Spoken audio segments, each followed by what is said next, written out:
Hey everybody, welcome to my refight of Brandywine using GMT's Great Battles of the American Revolution.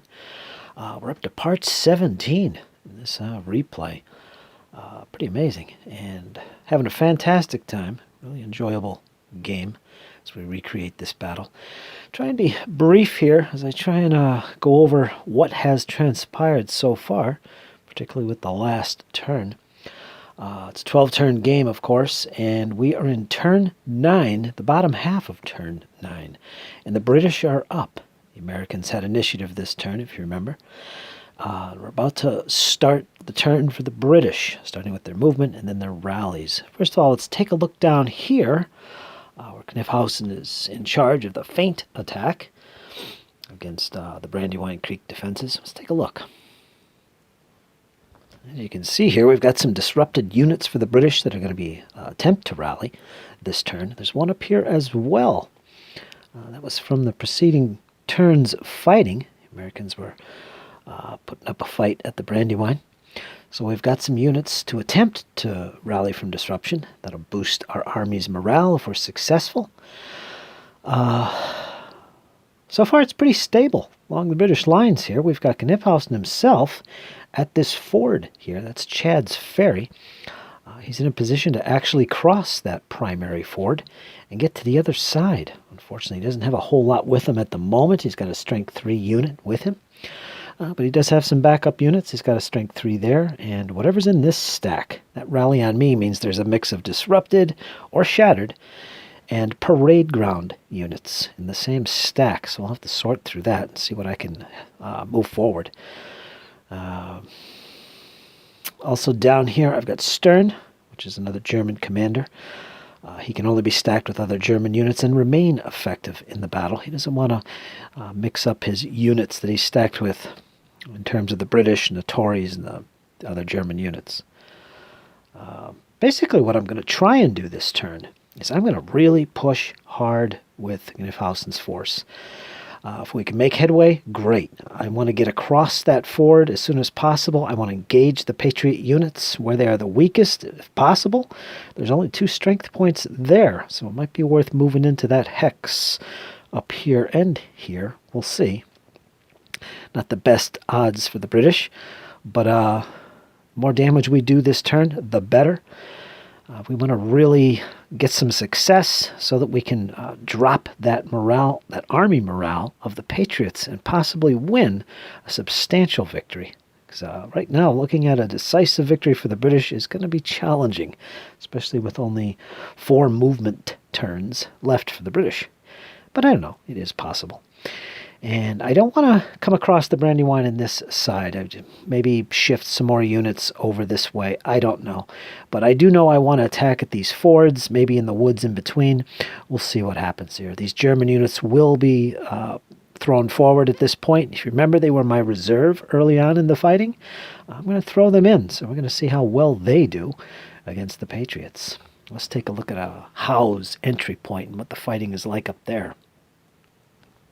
And to be quite honest with you, I'm pretty much going to do the same thing up here as I'm planning to do down by the Brandywine with Knyphausen's forces.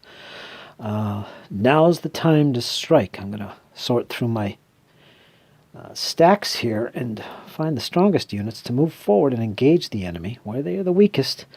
I've got a strength 5 here. That's good. Strength 1 and a strength 3. We got an advantage already, but I'm definitely going to reinforce this position. Push Howe himself. He's located here with the Coldstream Guards. They will get involved if I can fit them in. Stacking limit is 6. There's already 5 there, although I could shift that unit, which I might do. I might pull him over here and move him forward.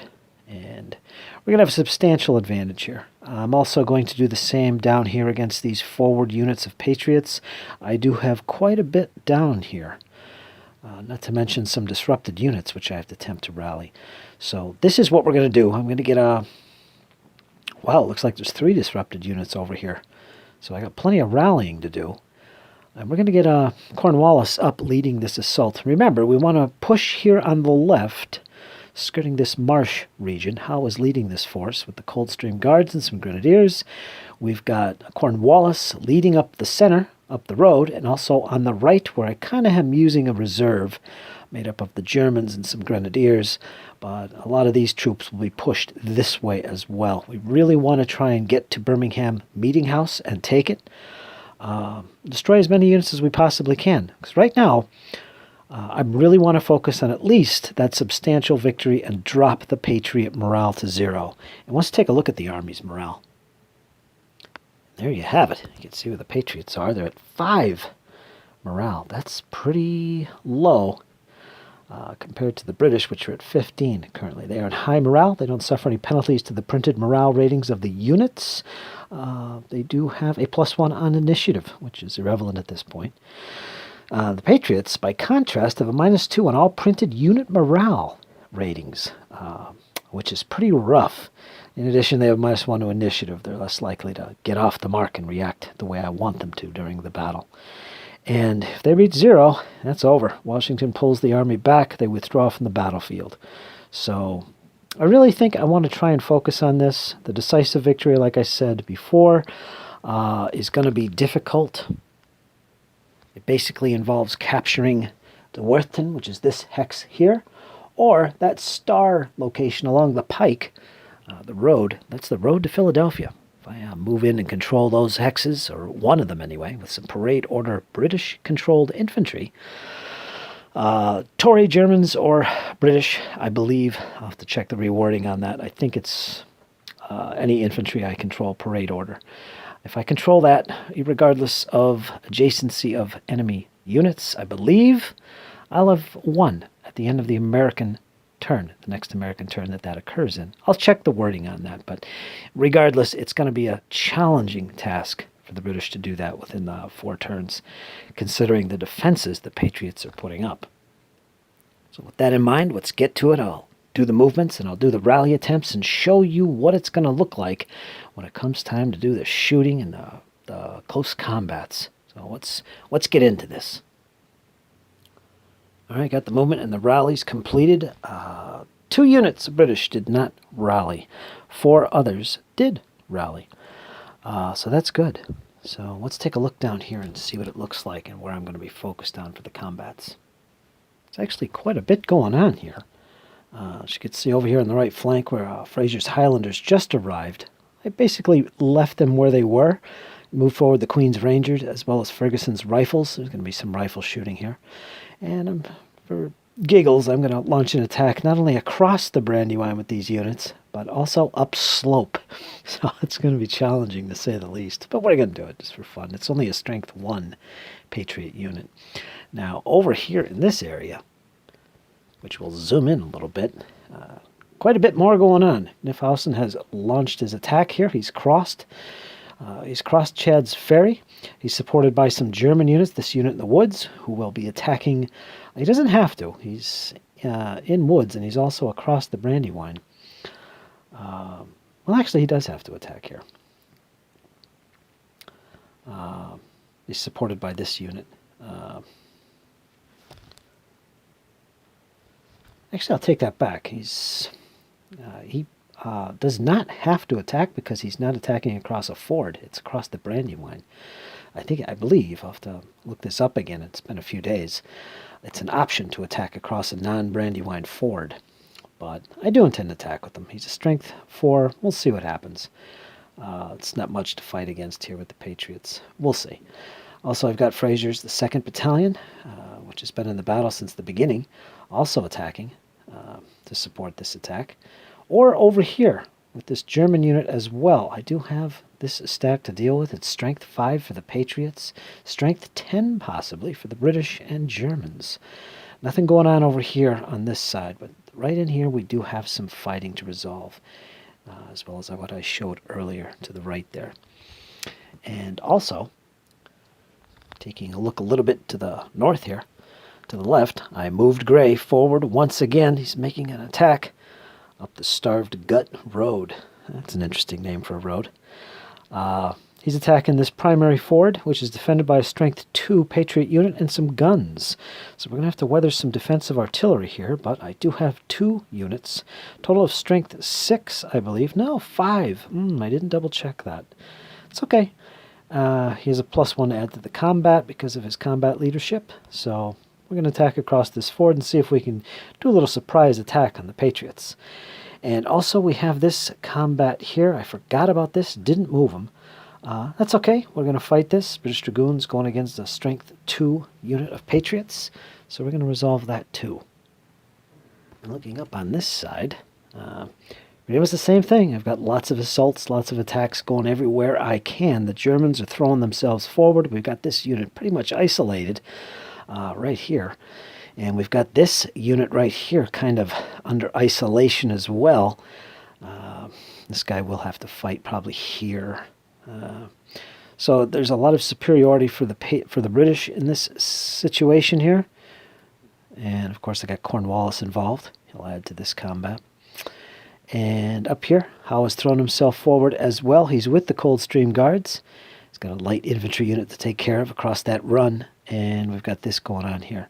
So pretty straightforward. One thing I did just do that I kind of forgot was this unit here. They were sitting right here. And it's those British units, Strength 2 and all. I said, you know what? With all the luck we've been having here with these guys capturing the guns, throwing back the Patriots, we're going to throw them forward again in the woods, I do know.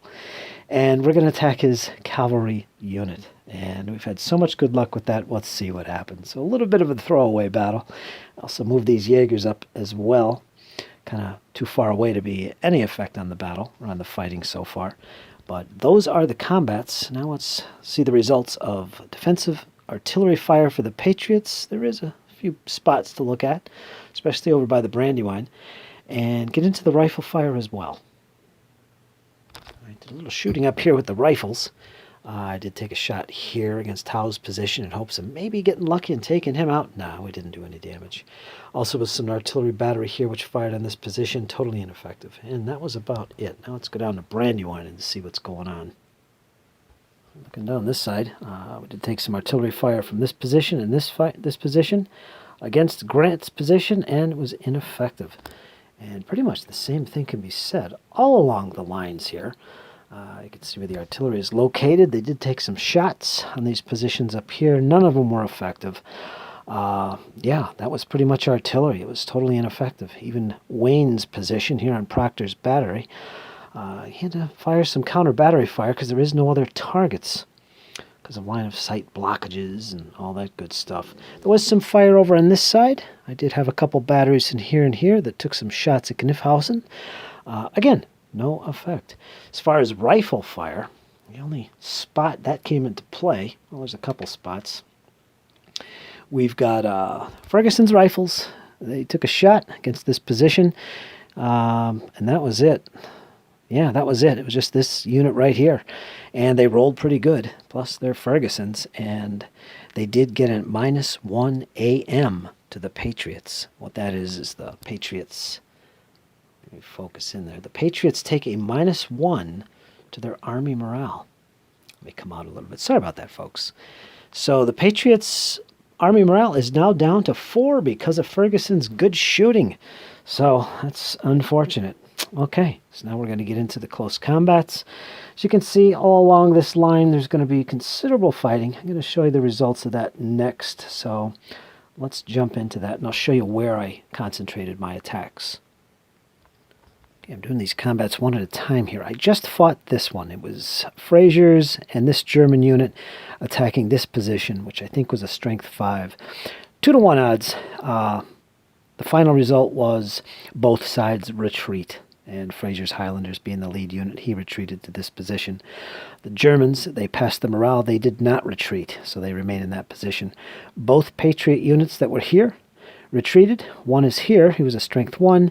The second unit, the bigger one, failed his morale and had to retreat 1 as well. He is now with Wayne. There's now 6 strength points in that hex. So the ford has been vacated. Both sides fought each other off. Now we're going to go to this combat here, where we've got the Germans, Kniphausen, and I believe he has Strength, what is this? Strength 6 in British units right here, attacking this unit, or this stack of 2, and also this stack will have to be attacked unless I use a diversion. And there's 6 strength points of Patriots there, no rifles. All kinds of light infantry. So, yeah, we've got this combat to resolve next. All right, and that's that. So, this combat here between this German unit, who's a -1 morale, they basically fought each other. It was 2-to-1 odds. This wasn't the best choice to make when I'm launching this attack, but it did free up Kniphausen for having an attack here. But basically both sides became pinned. They are locked in combat across that portion of the Brandywine, which is adjacent to Kniphausen's attack across the ford. The primary ford, I should say. Unfortunately, Kniphausen was not successful at all. Tactics didn't really play a role. In fact, I think it was a +1 for Kniphausen, if I remember. Let me look here. Yeah, I think so. But still, made no difference. This, by the way, was 1-to-1 odds, which surprised me. I didn't realize this was going to be so equal here. No advantage going into this in numbers. Attacking out of the woods and across the ford and all this stuff going on. They weren't actually modifiers, honestly. But Kniphausen rolled terrible. This unit was disrupted and fell back to this position. So that's another disrupted unit. However, the second unit passed its morale and remains in place with Kniphausen. And it just messed them up. I could see where they were. And the Patriots held their ground. So there they are. Strength 6. So that was unfortunate. And finally, we've got one more little combat to fight here and resolve. Little fun combat, I would say. Strength 1 Patriots. We'll see if they do the withdraw the strategy card. And we're attacking across the Brandywine here. No ford involved whatsoever. So we're going to suffer a penalty for attacking that way. Let's see how the Patriots do. And that's the final combat, I believe. No, actually there's 2 more, and we'll get to them. Let's do this combat right here. Success for the British, of all places. British were successful. They got a decent result and disrupted the Patriot unit. It is now here. It retreated 3 hexes back. In addition, Ferguson's and Fraser's 1st Battalion, which was the lead unit, advanced across the Brandywine, non-ford, and into this woods area. They now occupy that position. I thought this was high ground. Yeah, it is. I didn't count that. Let me double check. No, I take that back. There was an additional penalty to the attack because of the high ground. I didn't count that, so additional -1. So the disrupted result is negated because of that, and instead the result was a retreat. So this Patriot unit only retreated 1 hex. It is not disrupted.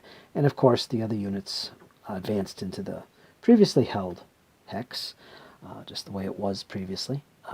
But there was no loss of army morale for the Patriots.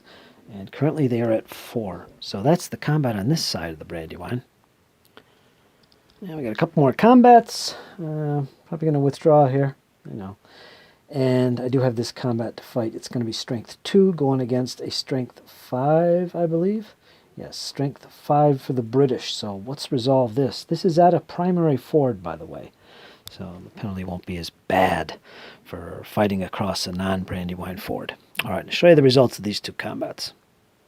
All right, got that resolved. Let's take a look at this. This was where the combat took place. As you can see, Grant has advanced into the vacated hex. He's now in control of the Britain's ford. He's taking no damage here, so that's good for the British. And basically, tactics were quite useful because Grey was involved with an open flank as well. He had turn flank against stand fast, and that's a +2 combat result in favor of the British. So tactics helped out here. And 3-to-1 odds, I think it was +7 for a total modifier here. This really went in his favor. And he ended up getting an AC result. The 1 unit of my choice was captured, and that was the infantry. This unit of artillery failed its morale check and ended up becoming disrupted as a result, falling back 3 hexes. So that's a disruption result on top of a unit being captured. I hate to say it, folks, Patriot morale has dropped to 2. And I believe the British is at 18. I might have bumped that by accident, but it says 18. In addition, you guessed it, momentum gained by the British. I think they scored a 11+ on the CRT, and that is a momentum marker gained. Okay, we're going to resolve this combat, and tell you what, I'm going to fight it out. I'm feeling so good for the Brits. We're going to stand up to these in the most disadvantaged position possible. We're going to stand up to the Patriots here and take them on. We got +1 morale against +1 morale. Strength 2 Patriots against Strength 1 Dragoons. In light woods, it does not favor the Dragoons. But you know what? We're going to fight it anyway. So let me show you the results of that. All right, this is going to be fun. We got a 1 to 2 odds in favor of the defender, the Patriots. The British are outnumbered here.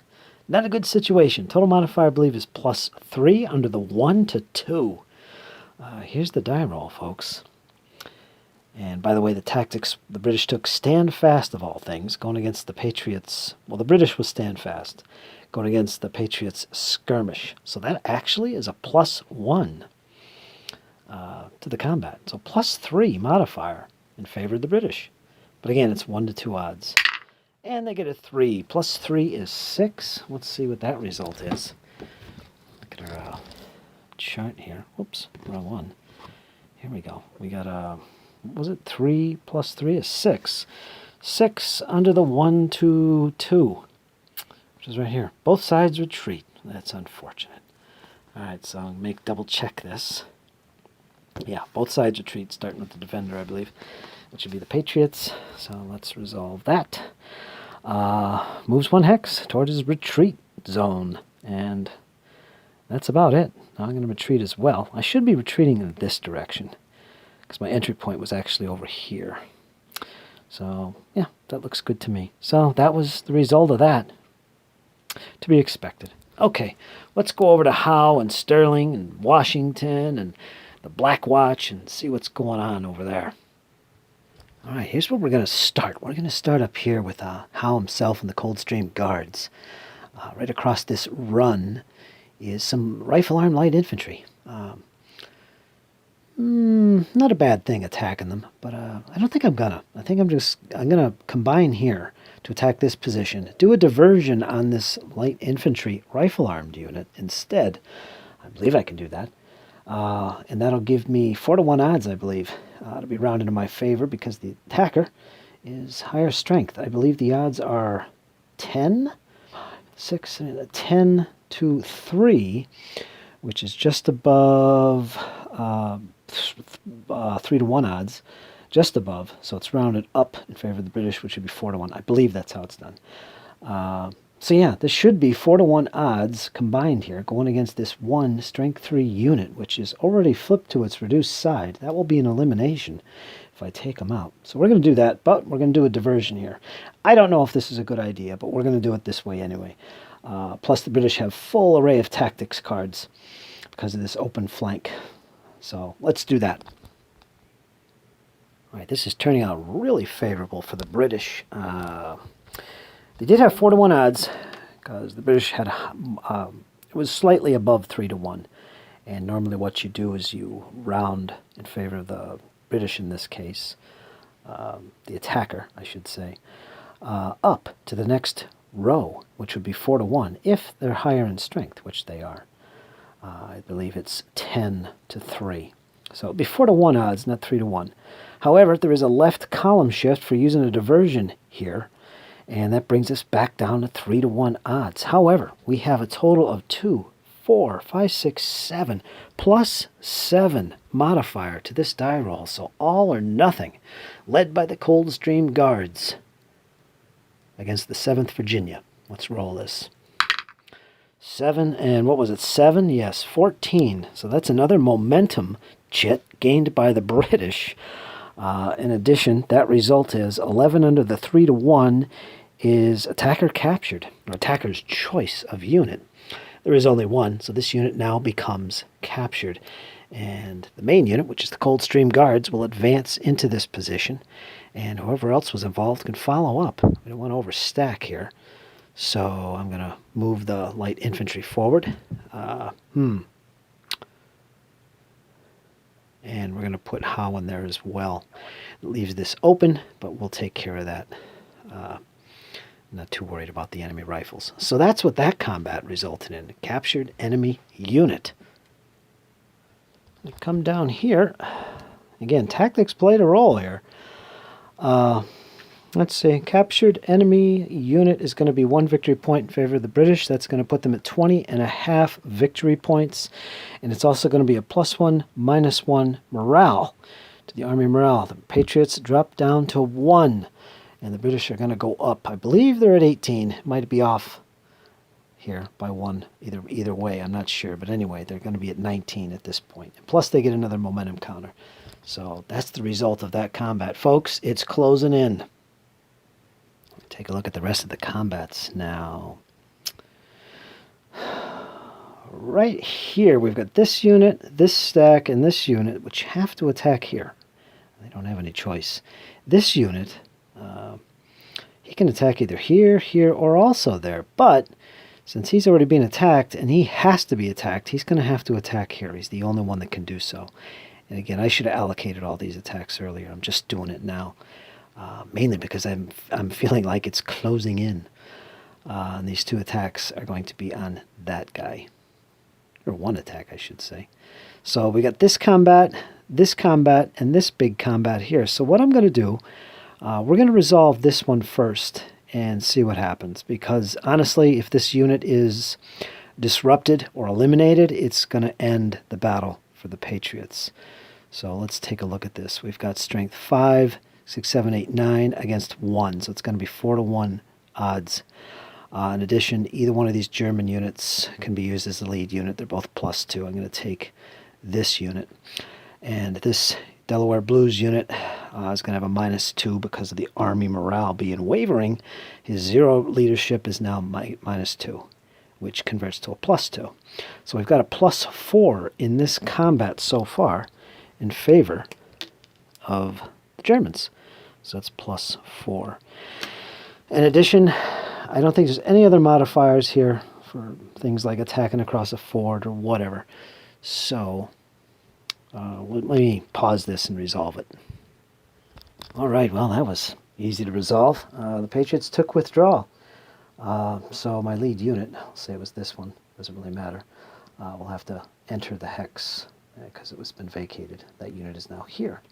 It withdrew into this hex with its buddies, so they avoided combat.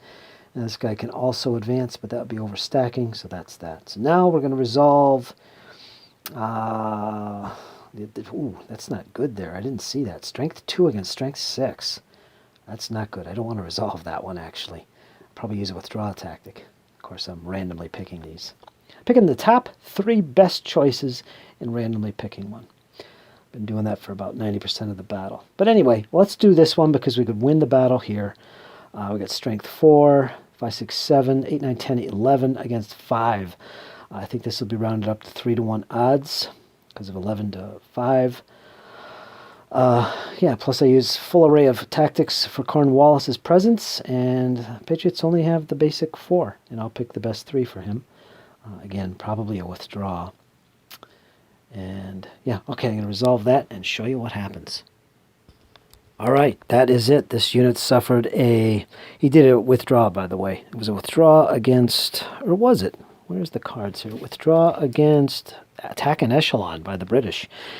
And yeah, that didn't negate the combat. It had to be fought. In fact, I think it added a +1 in favor of the British. British got a pretty good die roll. And overall modifier of +5, I believe. And so yeah, pretty good. They got a reduction on the enemy unit. New Jersey unit was flipped. It's a 2-strength unit. It's now on its reduced side. And it holds its position. And yeah, that's the result. However, folks, that combat result, which the British will accept, they do have 2 momentum, drops the Patriots down to 0. The battle has ended. The Patriots, Washington, has decided to withdraw from the battlefield, and that is unfortunate. It was just getting heated up. Folks, I'm going to upload this video and make a separate video talking about the battle and how it went and what I think about it and what went wrong. So, hope you enjoyed, folks. Stay tuned for the final episode, which is coming up. I hope you enjoyed. This was a fantastically fun game. But again, I'll get into all that nonsense in the next episode. So you guys hang in there. It's only going to get better. Take care, folks.